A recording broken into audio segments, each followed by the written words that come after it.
और बड़ी और महत्वपूर्ण खबर आपको दे दें, अरावली मामले को लेकर है। 20 नवंबर के फैसले पर फिलहाल रोक लगी है। अरावली की जांच के लिए हाई पावर्ड कमेटी गठित, आपको बड़ी खबर दे रहे हैं। यहां अरावली पहाड़ियों और पर्वत श्रृंखलाओं की मल्टी टेम्पोरल जांच एक हाई पावर्ड कमेटी करे, जिसमें डोमेन एक्सपर्ट शामिल होंगे। ये कमेटी पहाड़ी श्रृंखला की संरचनात्मक और पारिस्थितिक अखंडता की रक्षा करेगी, जो थार रेगिस्तान को गंगा के मैदानों की ओर बढ़ने से रोकने वाली एकमात्र बाधा है। तो ये बड़ी खबर आपको दे रहे हैं। और 21 जनवरी की तारीख जो मुकर्रर की गई है इस मामले में सुनवाई को लेकर। तो अरावली पर्वतमाला को लेकर उठे विवाद के बीच सुप्रीम कोर्ट ने अपने आदेश पर रोक लगा दी। अगली सुनवाई 21 जनवरी को होगी, तब तक खनन पर रोक रहेगी। कोर्ट ने क्या कहा, जरा वो आप भी जानिए।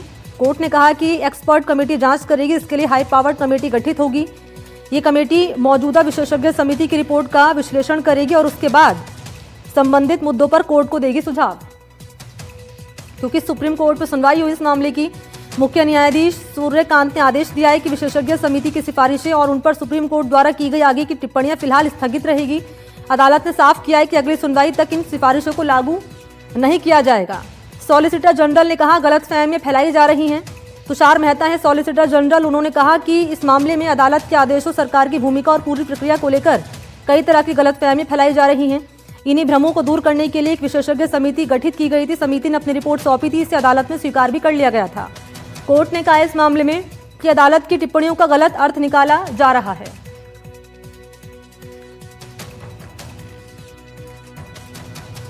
और इसी पर हमारे सहयोगी इस वक्त ज्यादा जानकारी लिए मुदित गौड़ मौजूद हैं। मुदित, आपके पास आते हुए, यहाँ पर सुप्रीम कोर्ट ने अपने ही फैसले पर रोक लगा दी है। राजस्थान समेत 4 राज्यों को नोटिस दिया गया है। जरा जानकारी दीजिए इस मामले को लेकर, क्या है आपके पास?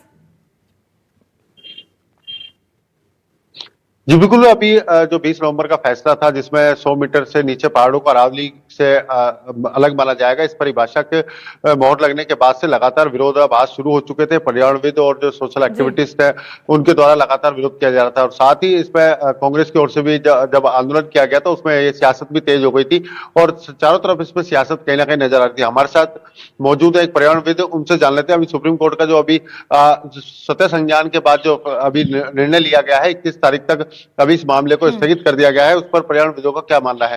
सर, क्या मानते हैं आपकी जो अभी 21 जनवरी को फिर सुनवाई होनी है, एक कमेटी हाइपर कमेटी इसमें बनेगी, वो कमेटी अब सारा निरीक्षण करेगी। अभी फिलहाल उन चीजों को रोक दिया गया है। किस तरह का विरोध था आप लोगों का और अब सुप्रीम कोर्ट ने कहा है उसको लेकर के अब क्या आगे की तैयारी? ये जो सरकार के द्वारा आनन फानन में जो रिपोर्ट पेश की गई थी और माननीय सर्वोच्च न्यायालय जो आदेश दिया था उस पे जो अभी आदेश को होल्ड करके स्टे किया गया है और आगामी सुनवाई के लिए जो कमेटियां बनाई गई है, ये निश्चित रूप से स्वागत योग्य है कि जो सरकार आनन फानन में पूंजीपतियों और खनन माफियाओं के दबाव में जो कार्य करने जा रही थी उसको हम इसका स्वागत करते हैं कार्यक्रम का। और आगामी अभियान और हमारी जो है लड़ाई तब तक जारी रहेगी जब तक ये पूर्णतः इसका अरावली का पूरा निर्णय नहीं हो जाता है और इसको यूनेस्को हेरिटेज में जब तक शामिल नहीं किया जाता है। क्या आज जो आपकी नई कमेटी बनेगी उनमें क्या क्या अब चीजें रखी जाने की उम्मीद की जा रही है आपकी, और किस तरह से 21 जनवरी को अब जो सुनवाई होगी उसमें क्या क्या चीजें स्पष्ट होकर आएंगी? इसमें दोनों तरह के एक अरावली का सामूहिक महत्व, उसका कल्चरल महत्व और उसका पौराणिकता और उसके नीचे की ग्राउंड लेवल से उसका जो हमारे जो एसेट्स के रूप से जो नीचे से डेवलप होकर जाती है उसके बारे में कर रहे थे और उन्होंने स्वागत किया है। ये जो आज बड़ी बात कही गई सुप्रीम कोर्ट की ओर से, अपने आदेश पर रोक लगा दी गई। शुक्रिया आपका मुदित गौड़ तमाम जानकारी देने के लिए। और इन्हीं तमाम खबरों के साथ बुलेटिन फिलहाल के लिए बस इतना ही। आप देखते रहे एनडीटीवी राजस्थान।